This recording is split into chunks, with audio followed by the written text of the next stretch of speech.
Hello and welcome. This is Cheryl. Thank you so much for joining me today. In this video, I'm going to share a bonus card for the Day 7 dies from Stitchmas. So a few days ago, this card went live, or the video went live, and in the comments, Marilyn Nellsworth left this one. And I thought it was absolutely brilliant to change it up and create a fall card. So I couldn't get the idea out of my head. I didn't intend to do this video, but when someone has a great idea that you just can't get out of your head and you have ideas for, you go with them. So when I was doing the Stitchmas videos, I was focusing all on Christmas because basically they're all Christmas themed. And this was such a great way to change it up for the season to make it a fall card. So I'm using the Fa La La La La dies from the Day 7, and I'm also combining it with one of the Spellbinders clubs for September. It's the Acorn Acres large die of the month.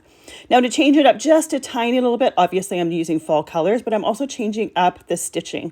When you die cut the dies, there are little indents kind of telling you where they intend for the stitching to go, but you don't necessarily have to do that. So my first card, I did crisscross stitching. For this one, I'm just doing kind of stripe stitching. So I'm just going across them just to give a different look and show you a different alternative. Like before, anytime I start and stop with my floss, I use a little bit of Best Ever Craft tape in order to tape that floss in place. Make sure that it stays where it's going. There you can see the comparison between the two different stitching styles. Personally, I love the little X's, but I wanted to change it up just a little bit and show you a little bit of variation.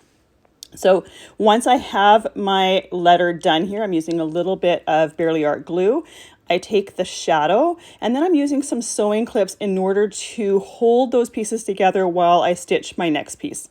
So my letters for this card are die cut from Sicily cardstock. It's an orange shade, but it has a little bit of a pink tone to it. Orange is one of my least favorite colors, but I really love the Sicily because I love that pink tone to it. I think it gives it a unique look. For the shadow for these letters, I'm using truffle cardstock, a nice dark brown.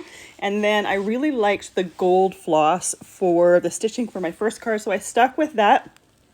I also really like gold with different fall things. I think it suits it, but you can easily change it up to a different colored floss if you want.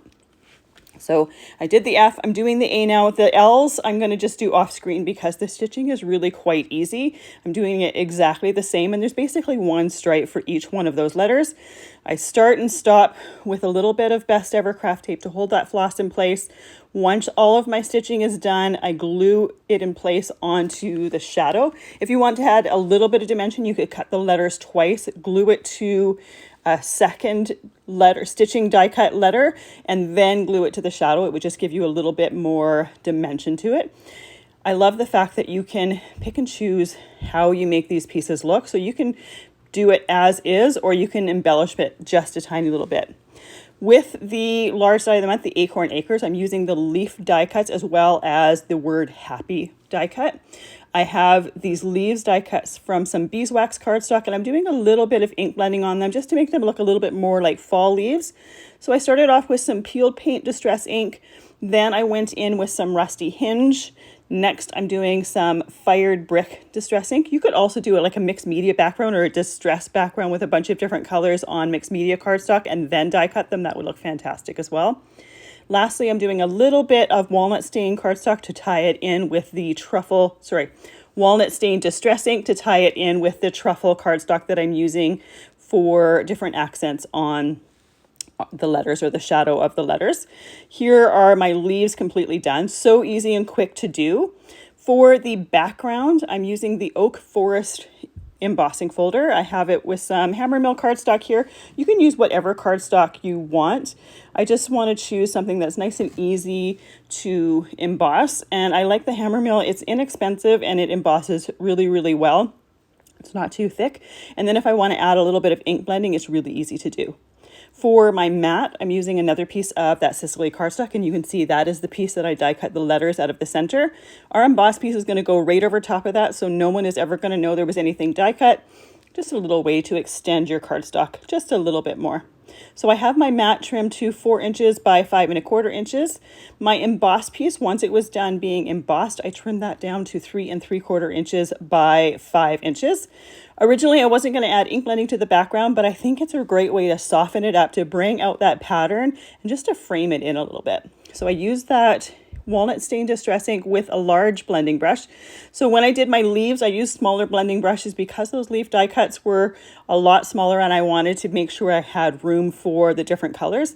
The large blending brushes are a little bit softer and they're a great way to do backgrounds. I'm not doing the entire background, I'm just framing around it. I want to make sure that my leaves as well as those letters really pop off of that background.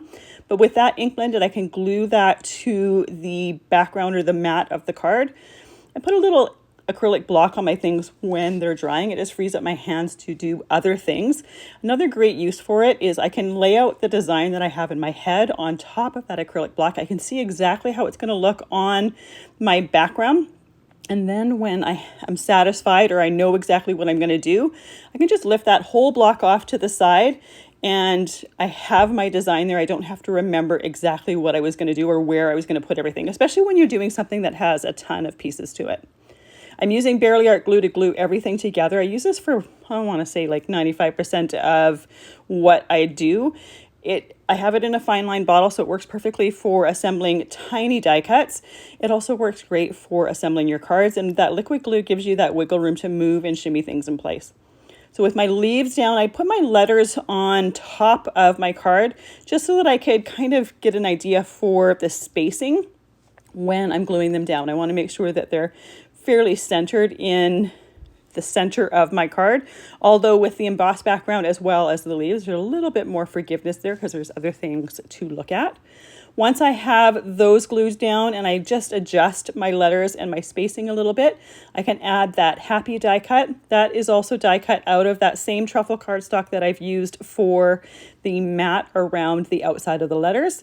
Put my acrylic block on there and let all of that completely dry. And we have a very simple but fun fall card, perfect for these letters. And I loved that idea that Marilyn had to use it for another season. I think that is absolutely brilliant. Here are the two cards together using the exact same die set. Obviously with my Fa La La La La one, I added the different music things. And with this fall one, I did the acorn background. But totally different vibes from the same set, and I absolutely love the different options with it. Thank you so much for joining me today. I hope you enjoyed this little bonus video. I really appreciate all the time that you spend with me, and I hope you have a fantastic day.